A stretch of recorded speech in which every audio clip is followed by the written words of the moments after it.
Pemirsa, hari ini menjadi hari ke-12 dalam masa perpanjangan kedua operasi SAR Gabungan Pencarian Korban Kapal Tenggelam KMP Tunu Pratama Jaya di Selat Bali. Hingga siang ini, pencarian tetap dilakukan tim SAR di perairan selatan Banyuwangi, Jawa Timur. Pencarian korban kapal tenggelam KMP Tunu Pratama Jaya hari ini difokuskan pada pencarian di permukaan air. Pencarian digelar mulai dari perairan Limbing Sari hingga perairan Taman Nasional Alas Purwo. Kendala utama dalam operasi penyelamatan adalah faktor cuaca, di mana gelombang tinggi, angin kencang, dan arus bawah laut yang cukup kencang menjadi tantangan tersendiri bagi tim gabungan menjalankan operasi pencarian dan penyelamatan. Hingga hari ini, pemirsa, jumlah korban yang berhasil ditemukan sebanyak 48 orang, dengan perincian 30 orang kondisi selamat dan 18 orang dalam kondisi meninggal dunia. Sebanyak 15 orang yang meninggal dunia telah teridentifikasi dan telah diserahkan ke pihak keluarga. Dan 3 orang hingga saat ini belum berhasil teridentifikasi. Sementara itu masih ada 17 orang yang belum ditemukan.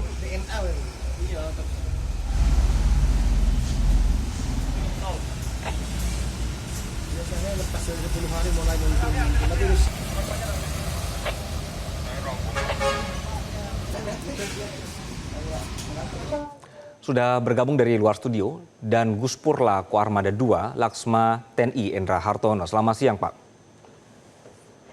Selamat siang, Mbak. Dari bagaimana penerimaan? Oke, aman Pak. Suaranya aman sekali. Pak Endra, jadi apakah masih ada ini harapan menemukan jenazah korban di sekitar lokasi penemuan atau juga di bangkai kapal, Pak? Itu masih kita laksanakan pengamatan lebih lanjut, Pak. Jadi tidak berhenti kemarin. Jadi tadi malam dan hari ini hasil yang sudah dihasilkan oleh garis pika, kemudian sudah kita lihat kondisi bawah airnya, kemudian ditindaklanjuti oleh beberapa satker yang lain atau stakeholder yang lain dengan menurunkan juga ROV maupun kamera bawah air. Harapannya akan melengkapi apa yang sudah kami dapatkan sehingga gambaran bawah air akan menjadi lebih jelas dan apabila ada kemungkinan korban bisa kita evakuasi. Demikian. Baik, Pak Endra, tahapan berikutnya dalam operasi SAR ini apa, Pak? Setelah bangkai kapal ditemukan, apakah ada proses evakuasi kapal atau hanya korban fokusnya? Kita masih tetap fokus pencarian korban sampai dengan operasi dinyatakan berakhir ataupun berhenti, tetapi korban yang di atas permukaan laut tetap kita laksanakan pencarian. Kemudian fokus berikutnya, apakah ini nanti kapalnya akan kita angkat atau kita geser untuk melihat di bagian dalamnya, ini masih dirapatkan teknis pada siang hari ini. Demikian. Baik, untuk evaluasi karena ini sudah hari terakhir ya Pak, dan juga sudah penambahan 3 hari, apa evaluasi tim di sana Pak? Sampai sejauh ini kita sudah melaksanakan kegiatan mulai dari pertama sampai dengan hari ini, dan kita sudah bahu-membahu bersama seluruh komponen masyarakat dan potensi SAR. Harapannya memang ke depan ini akan tetap dilaksanakan pencarian oleh kewilayahan sehingga nanti korban-korban yang mungkin belum ditemukan akan tetap kita tangani. Demikian. Oke, baik Pak. Jadi saya konfirmasi ya. Jadi setelah hari ini hari terakhir gabungan, kemudian nanti akan tetap dilanjutkan pencariannya oleh wilayah masing-masing. Begitu ya Pak?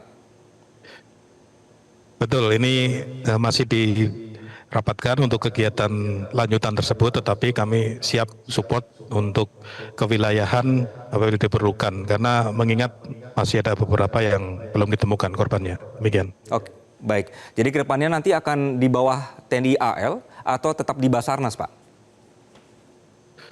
Basarnas tetap sebagai leading sektor, kemudian nanti ada Kementerian Perhubungan, ada stakeholder yang lain seperti Basarnas kan punya bawahnya ada di pemerintah daerah dan sebagainya, sehingga itu yang akan tetap melanjutkan kegiatan pencarian ini. Demikian.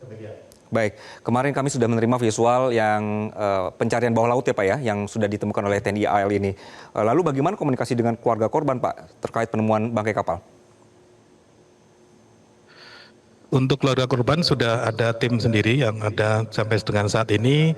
Kami di posko SAR gabungan juga di lantai 2 di beberapa keluarga korban yang masih standby untuk mencari informasi yang setiap hari kita rilis atau setiap hari update yang kita sampaikan.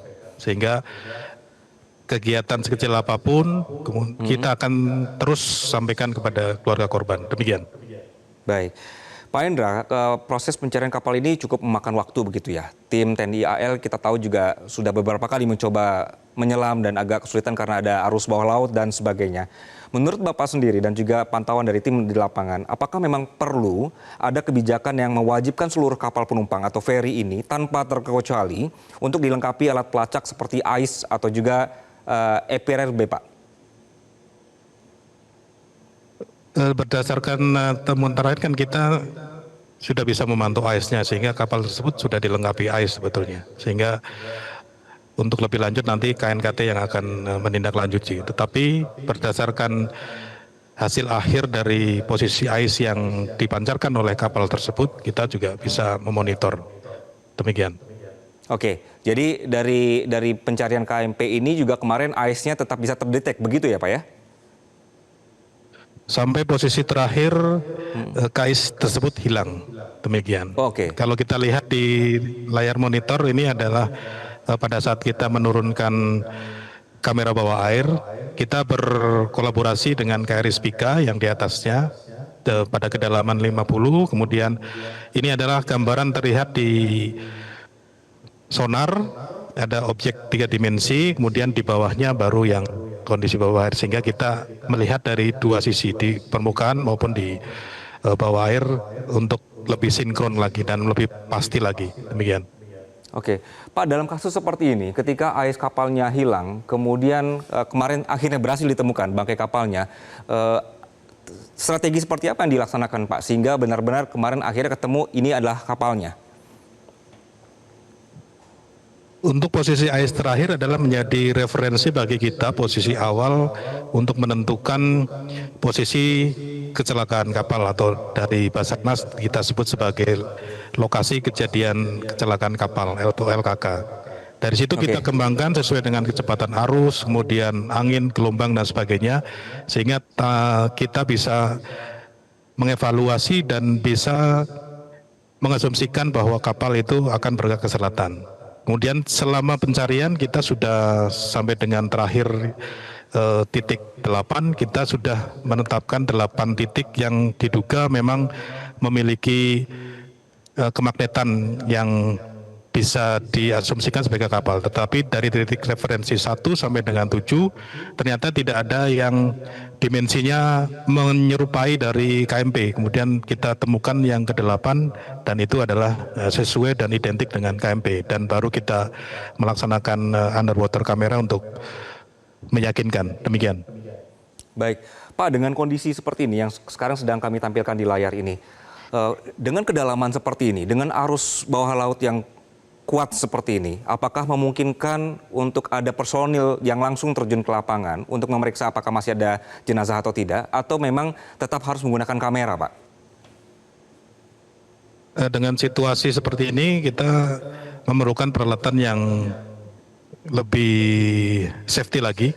Jadi tidak untuk personil mungkin belum bisa turun sampai dengan saat ini, sehingga nanti kita masih mengharapkan peralatan yang lebih safety lagi untuk pada kedalaman tersebut dengan sesuai dengan arusnya. Demikian. Oke, baik. Pak Hendra, jadi untuk hari ini, hari terakhir, apa Pak fokus dari tim?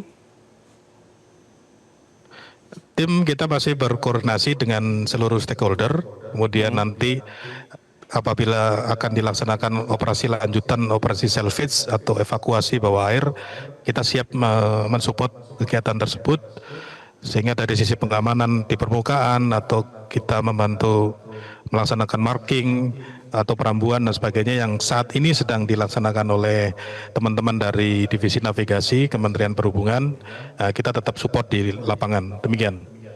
Baik, dan Gus Purla, Koarmada 2, Laksma TNI Hendra Hartono, terima kasih Pak untuk penjelasannya di Metro Siang. Jelajahi cara baru mendapatkan informasi. Download Metro TV Extend sekarang.